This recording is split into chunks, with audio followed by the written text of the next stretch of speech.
Gejala happy hypoxia kira-kira ini menjadi pembahasan, ramai dibahas ya. Ini merupakan terminologi medis baru yang terkait dengan COVID. Banyak dokter mengatakan ini khas sekali COVID.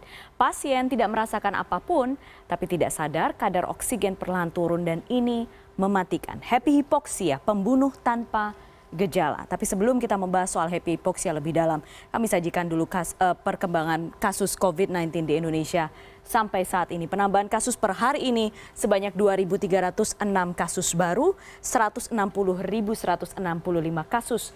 Tertinggi penambahannya ada di DKI Jakarta 713 kasus, kemudian disusul Jawa Timur dan juga di Jawa Tengah.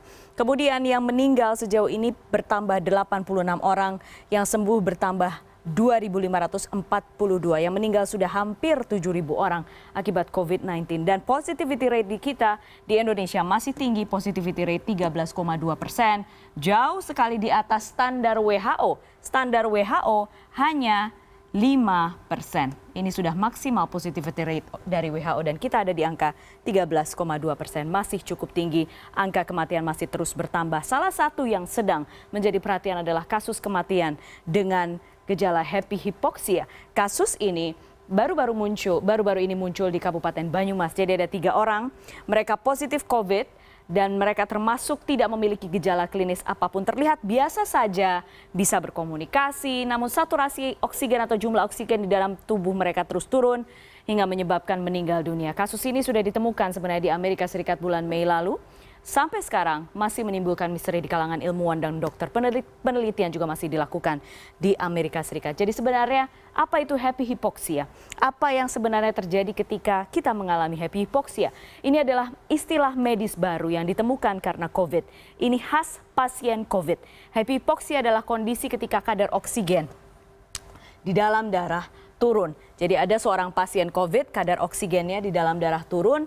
Pasien sudah dinyatakan positif COVID tanpa gejala. Kondisinya terlihat baik, masih bisa berbicara, masih bisa pegang handphone pada saat itu kondisinya yang di Banyumas seperti itu. Masih bisa berkomunikasi, tapi tidak disadari kadar oksigennya terus turun hingga di bawah 50%. Ya, bahkan banyak pasien dengan happy hypoxia sekali lagi masih bisa bicara lancar, masih bisa berjalan malah. Jadi badan seolah-olah sudah beradaptasi dengan jumlah oksigen yang turun, tapi kemudian organ-organ vital sudah menurun fungsinya. Tidak ada sesak nafas yang dialami oleh mereka yang mengalami happy hypoxia. Tapi sekali lagi tiba-tiba organ-organ vital sudah kekurangan oksigen, tidak hanya paru-paru tapi juga jantung, ginjal hingga otak. Dan dampak terburuknya terjadi perburukan terhadap organ-organ vital itu karena sudah bekerja dengan berat dengan oksigen yang terus menurun. Dampak terburuknya adalah kematian, tentu saja. Lalu bagaimana caranya kita memastikan agar kita tidak mengalami happy hypoxia? Yang pertama, pastikan Anda tidak terkena COVID. Terapkan protokol kesehatan sebaik mungkin. Gunakan masker, protokol kesehatan, gunakan masker, hindari kerumunan, jaga jarak semaksimal mungkin. Cuci tangan dengan rajin karena sekali lagi kasusnya terus bertambah banyak di Indonesia. Happy hypoxia banyak terjadi kepada orang muda, sehat, tidak memiliki kondisi medis bawaan. Dan kasus ini banyak terjadi di Amerika Serikat. Jadi sekali lagi, protokol kesehatan wajib.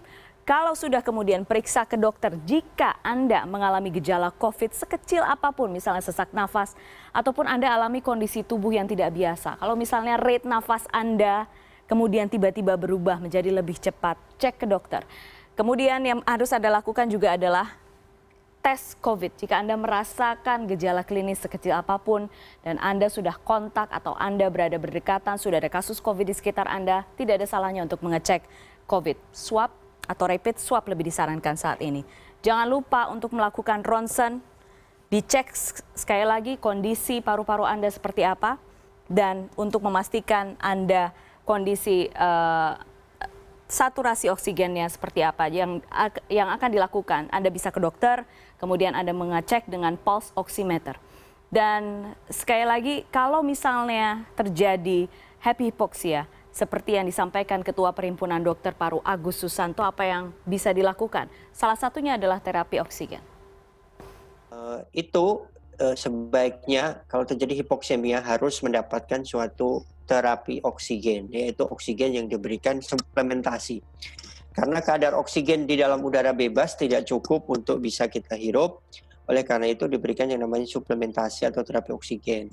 Diberikan oksigen sesuai dengan kekurangannya, nanti diukur dari pemeriksaan darah dulu, berapa kadar oksigennya yang kurang, nanti akan dihitung sehingga diberikan sesuai kebutuhan.